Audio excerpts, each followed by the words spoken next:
নমস্কার বন্ধুরা, আরও একটি নতুন ব্লগে সবাইকে স্বাগত জানাই। আশা করছি সবাই খুব ভালো আছো আর আমিও খুব ভালো আছি। তো আজকের ব্লগটি সকাল থেকে শুরু করছি। একটু তাড়াতাড়ি ঘুম থেকে উঠে গিয়ে তারপর সবার আগে ঘরটা মুছে নিচ্ছি। আর রান্নাঘরের সমস্ত কাজ গতকালই করে রেখেছিলাম। রান্নাঘরের বাসন মাজা থেকে শুরু করে গ্যাস ওভেনটা মুছে রাখা, এই সমস্ত কাজগুলি রাতেই করে রেখেছিলাম। সকালবেলায় শুধু ঘরগুলো মুছে নিয়ে স্নান করে চলে আসলাম। আর আজকে আয়োজন করেছি একটু বাল্য সেবার।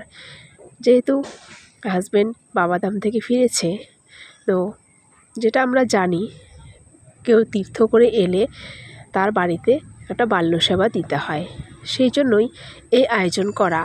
আর এদিকে দেখো সকাল সকাল বাজারও করে নিয়ে এসেছে। যদিও খুবই সামান্য আয়োজন, কিন্তু করতে তো হবে। তো বাল্য সেবায় কী হয়, সে নাবালক ছেলেদের সেবা করাতে হয়। আর সেই জন্যই তো বেশি কাউকে বলা হয়নি। 5টা বাচ্চাকে বলা হয়েছিল, 2টো বাচ্চা আসতে পারেনি অসুবিধার কারণে।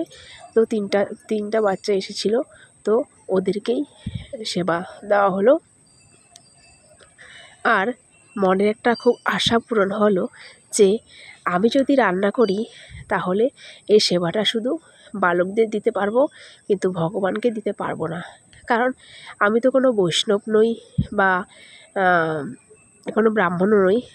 যেহেতু হিন্দু শাস্ত্রে বা হিন্দু মতে বলা হয়ে থাকে যে কোনো বৈষ্ণব বা নিরামিষ আহারকারী মানুষ ছাড়া, ব্রাহ্মণ ছাড়া ভোগ নিবেদন ভগবানকে করাই যায় না।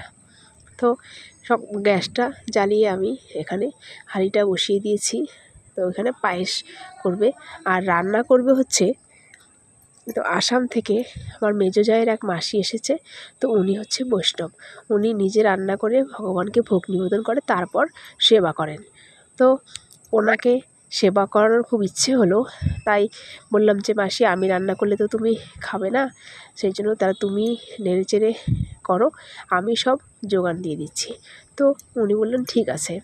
তো সেই জন্যই আমি সব রেডি করে দিচ্ছি আর মাসি রান্না করছে।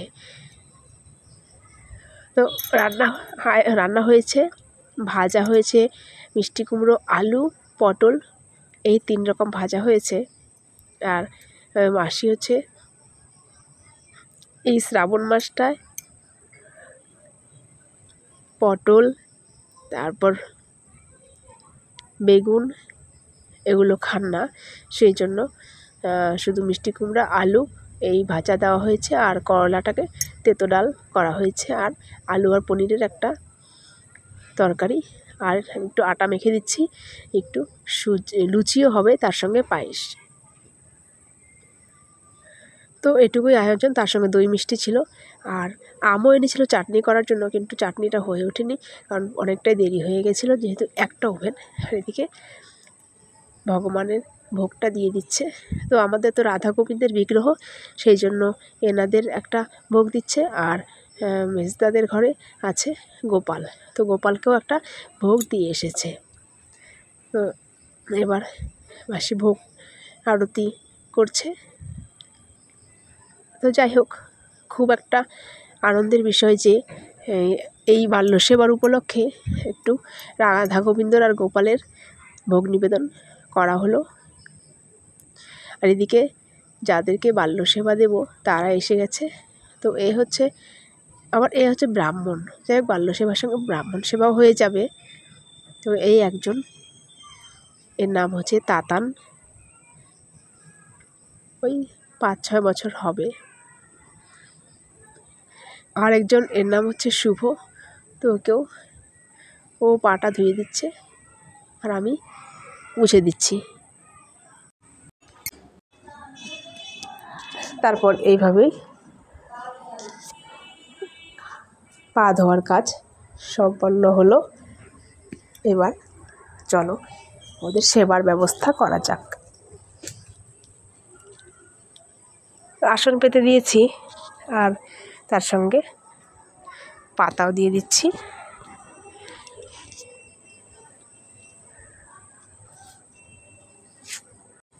আর এই তিনজন বসেছে, আর দেখো আমার ছেলে বসেছে, ওরা আসন করে বসেছে, তাই ও আসন করে বসবে, শুধু জলটুকুই কিন্তু খাবে, আর কিছুই ও খাবে না।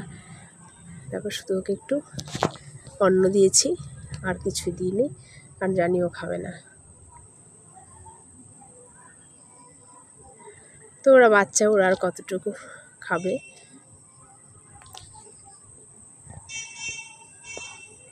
অন্নটা আতপের হয়েছে, আর এটাতে এই হাঁড়িটাতে করার ফলে মারটা ঝরানো হয়নি, ওই ভাতের অন্নর যে মারটা সেটা শুকিয়ে নেওয়া হয়েছে। আর এবার ভাজাভুজিগুলো দিয়ে দিচ্ছে, আর আমি নিয়ে এসেছি ডাল, একে একে সব কিছু দিয়েই পরিবেশন করব।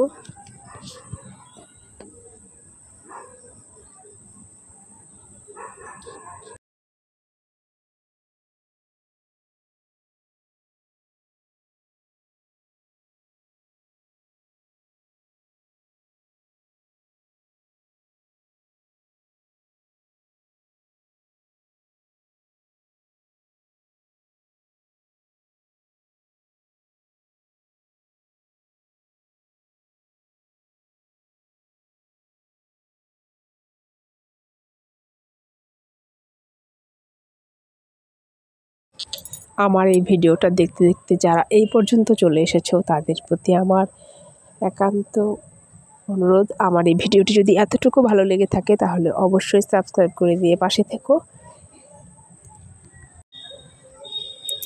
তো ওদের সেবা পর্ব শেষ, এবার শেষ পাতে দই মিষ্টি দেওয়া হলো। আর এই মিক্সড সবজিটা পরে আমি করেছি, এটা ভগবানের সেবায় দেওয়া হয়নি। আর আমাদের প্রত্যেকের জন্য এরকম একটা থালিও রেডি করে নিয়েছি। তো আজকের ভিডিওটা এই পর্যন্তই। সবাই খুব ভালো থাকবে, সুস্থ থাকবে, দেখা হবে পরের একটি নতুন ভিডিও নিয়ে।